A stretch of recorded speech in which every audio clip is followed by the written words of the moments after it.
Halo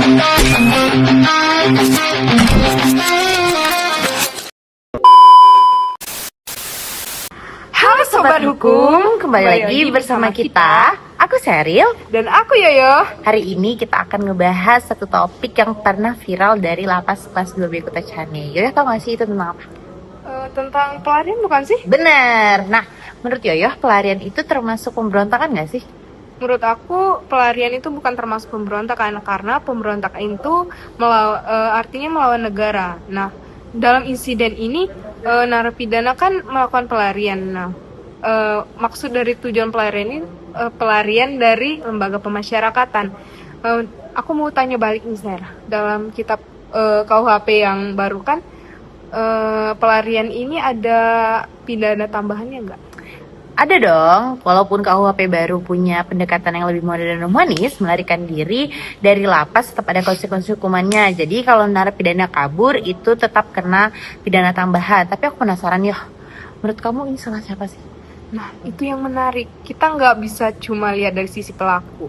Sistem pemasyarakatan kita kan berdasarkan UU nomor 22 tahun 2022 tentang pemasyarakatan, yang tujuannya bukan cuma menghukum, tapi membina supaya mereka bisa kembali ke masyarakat. Kalau sampai ada pelarian massal, jangan-jangan ada masalah dalam sistemnya. Overcrowded ya.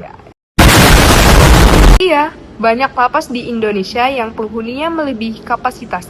Kalau satu ruangan harusnya buat 10 orang, tetapi diisi 20. Itu pasti rawan konflik.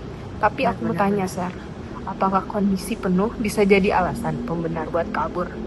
Secara hukum, nggak bisa sih. Putusan pengadilan tetap harus dijalankan.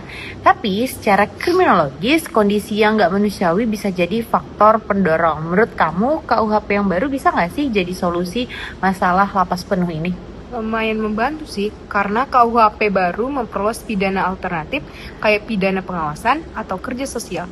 Jadi nggak semua orang yang bermasalah harus masuk dalam penjara. Menurut kamu efektif nggak?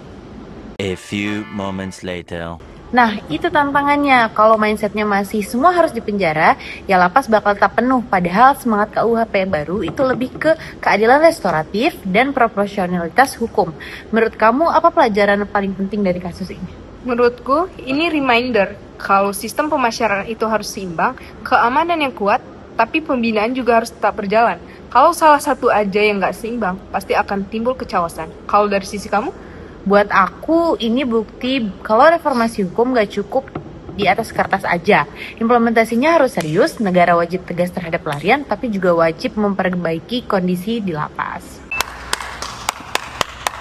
Setuju. Jadi kesimpulannya, kabur tetap salah secara hukum, tapi sistem juga harus dievaluasi. Dan itu dia Sobat Hukum, kita belajar bahwa hukum bukan cuma soal menghukum, tapi juga soal membina dan memperbaiki sistem. Kalau kalian punya opini soal ini, share ke kita ya. Sampai ketemu di episode selanjutnya.